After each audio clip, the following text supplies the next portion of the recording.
So, guys, the thing is, lately I wanted, lately I wanted to understand why I act the way I act with people. So I went on to research on attachment style. Here's the thing, I have always known about attachment style. I have like it's not a new concept to me, but I've never taken it personal. I've never been like, okay, what is my attachment style? I know the attachment style. I know what they entail, but I have never like made it personal to me. I have just been like, okay, this is what it is, this is what. But recently, I then thought that, okay, why not like know for yourself, like take it personal and know and characterize yourself under each of any. So then I went on and I researched on attachment styles, and we have online resources too where you can take the test. After like going through the resources I went through and stuff, I was curious also. Okay, after going through the research and everything, then I thought that yeah, I was able to identify some characteristics.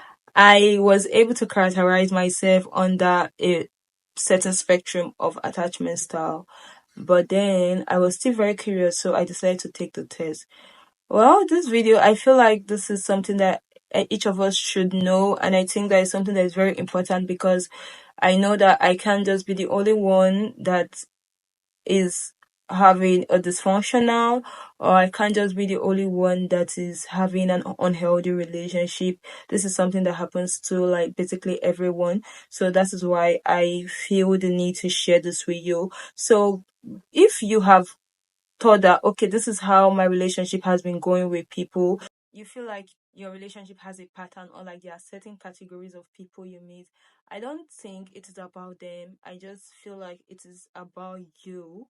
I think it's about you because everybody can be all bad, everybody can be all dishonest and stuff like that. So it is basically about you and your attachment style. What is your attachment style? Attachment style is the level of intimacy we get from our caregivers as children. This attachment style or this attachment bond is what determine how well we relate with people in adulthood. The quality of our attachment style as a child is what determine how well we're able to communicate our feelings to people. Okay, why does this affect us? Well, it has been established already that Sigmund Freud said that everything we do as adults is as a result of either gratification from childhood or unmet needs from childhood or whatever that is coming from childhood, sprouting out unconsciously. So, and also, like basically 98% of our activities every day are from our unconscious mind. What is an unconscious mind? Unconscious mind are basically residual of thoughts from childhood, say from conception to the age of 3 or 4, or basically all those repressed thoughts which maybe the society have told you this is bad, you don't have to do it. All those repressed thoughts are just like in our conscious mind, so they tend to show off like there is no way, like this is a normal psychology, they just comes up whether you want it or not. So that is what happens, and that is how the unconscious mind operates. We're not here to talk about the unconscious mind. Sorry for diverting. Okay, so attachment bond and attachment style is just basically the quality of connection or emotional intimacy we get from our caregivers when we're kids. What do I mean by this? This is not something about material needs or clothing or housing. No, when we were kids, we can't talk. We don't have the ability to talk. We don't have the ability to like express ourselves. So the level or the height in which our parents were able to understand what we needed when we were crying or turning, like those noises we make, right? So the level of understanding they got to with us, or the level in which they met us at that point, is what determine if we are going to develop a healthy attachment style or an unhealthy attachment style. That's a secure and insecure attachment style. So for instance, a child which the mom understands that when her child cries, he needs water, he needs food, he needs to be changed, or he need like their parents, their kids that when they just cry, you just see the mom changing them. Like, how did you know? She said this is what he wants. So now that is the kind of need I'm talking about, not material need. This mom or this mother or whoever the caregiver is constantly meeting the need of this child. When this child grows up, this child tend to have healthy attachment style. Why individuals with unhealthy attachment style like me, say probably our parents did not understand the cues we were giving, or maybe they thought we were giving a different cues and they were doing the same, doing something different. For instance, when a child is crying, we don't know if he wants to turn over, or if he wants to eat, or if he wants to poo. We don't just know. Sometimes kids will just be like sick and we would know, like it will take like time, or probably if the mom is very attentive, then she'll be like, okay, this my child, this is not how my child behave and stuff like that. So these are the needs I'm talking about, like this physiological and emotional needs. These are the needs that shapes us as human beings, as human being in our adulthood. So when we get to this adulthood now, you tend to see that some people are easygoing with others, while some are very reserved, some are shy and all that. These are all the things that determine how we behave in this adulthood. So now, why do we act the way we act in our relationship? Is either we have an a secure attachment style or an insecure attachment style. I believe I fall under the spectrum of insecure attachment style, and this is why I'm talking about it. And I just want to state that it is not because our parents were ignorant or they were not receptive or something. Sometimes it's just because maybe they were just very young, or they were going through a lot, or maybe they were just giving us the wrong, they were giving us the attention for the wrong cues and taking the right cues for the wrong cues, or whatever. They were not like meeting us at a certain way, and not because they were negligence. No, it's just that they were their own person and they didn't just know how to relate with us at that point in time, right? So let us just have this in mind before we move forward. What are the characteristics of secure attachment style? People with secure attachment style are usually easygoing, very confident. They know how to navigate relationship. They know how to deal with conflict. They know how to talk things out. They are just very expressive about everything in healthy ways. Not like they don't have issues with people. They don't have issues with people, but they know how to navigate it. They know how to it's not like very weighty on them. Unlike some people, there are so many people that avoid problem with everything in them. Like, how can you just leave? Like, they leave to literally avoid issues. They leave to avoid conflict. These people fall under the spectrum of insecure attachment style. Like, they breathe to avoid conflict. Yeah, there are people like that. I mean, I don't breathe to avoid conflict here, but I don't express myself in healthy ways as much as I think or I know I should. So yeah. So under insecure attachment style, we have three subsets. We have avoidant, we have disorganized, and we have what's the other one? Avoidant, disorganized, and anxious. People with anxious attachment style are usually very clingy. They are very fearful, and yet they want to form intimate relationship, but they do not know how to go about it. They do not have this capacity to do it. Why people with avoidant attachment style, they really want intimacy, but I don't really know how to put this in words. Like, they want intimacy, they go for it, and when it comes, then they avoid it because they are scared of abandonment, of being hurt, and they're just basically, like the word says, insecure. Then disorganized attachment style is just someone with the quality of both avoidance and anxious attachment style. I hope I am making sense. I'm just so sorry. I feel like I'm talking too much and I feel like I'm rambling a lot, but I just hope this makes sense to you and this somehow helps you.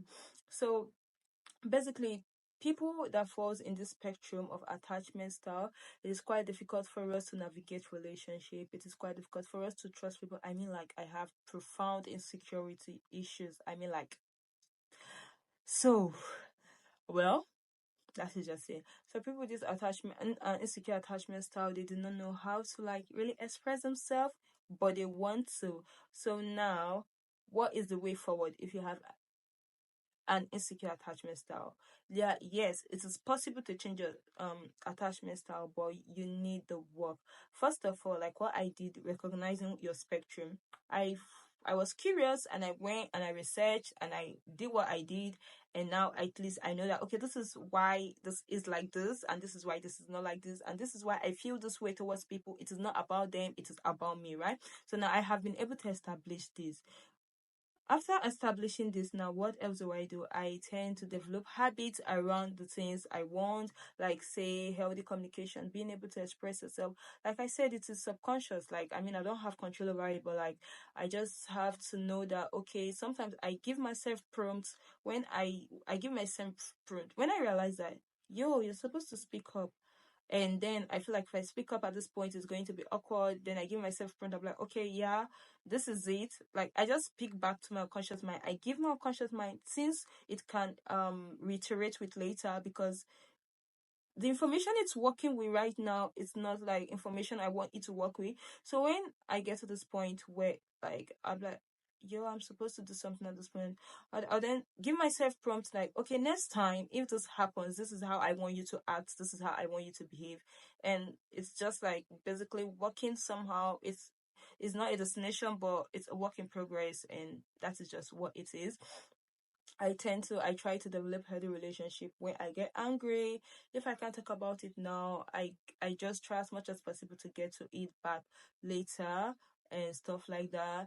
Also, it in as much as I'm trying to build this whole relationship thing and stuff with healthy relationship and healthy communication, it doesn't mean that I'm not going to like cut people off. I still cut people off because I mean a lot of people are just so very toxic. They do not have the capacity to see that they are toxic. I mean, like, what do you want me to do in such a situation? Like, here I am trying to heal, trying to better myself, and no. So, one of the major things you should do is surround yourself with people with healthy attachment style. Surround with people who are vocal, who are expressive, who are like just surround with people who are not very defensive. God, I mean, a lot of people are so defensive. You don't have to be when you have conversation with people, you don't have to defend nothing. Just listen. We're not all out to attack you or attack your ego or something. Sometimes we just want to have normal conversations. So you don't have to be very defensive. I mean, like, I don't even know how to tolerate that.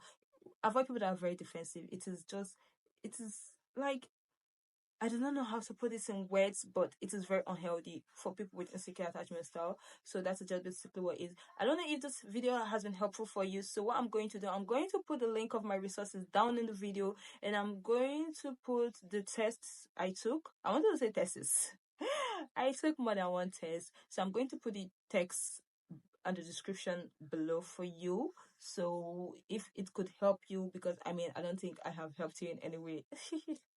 Okay, so that is just what it is. So this is the reason why you have healthy at this is the reason why you have this constant pattern in your relationship, because of your attachment bond. So if you want to like somehow work on this, just go to my description box. This is just too way long of a video. Go to my description box, and the description go to the description box. I'm so sweaty. Go to the description box and take the test for yourself. This is something that is going to help you. I mean, so far it's been helpful for me. I now understand that, okay, this is things I want, this is not things I want. Living consciously is the best thing you could do for yourself, like literally. So just go to the description box and take the test and use the resources for yourself and stuff like that. Thank you very much for sticking around with me today. I am so appreciative of you all. I mean, I don't think I make that much of a sense, but thank you for coming in today. Thank you so much. I will see you in my other video. I think my other video I'm going to talk about, I do not know how to pronounce this word, so I'm just going to leave it. My next video is going to be on that. So yeah, if you haven't liked my channel, please like my channel and subscribe. And yeah, so you get tips on, God, I'm so sweaty. So you get tips on healthy living, mental health, and basically everything. Thank you all for sticking around. I am so very appreciative and very sweaty. See you in my other video. Bye.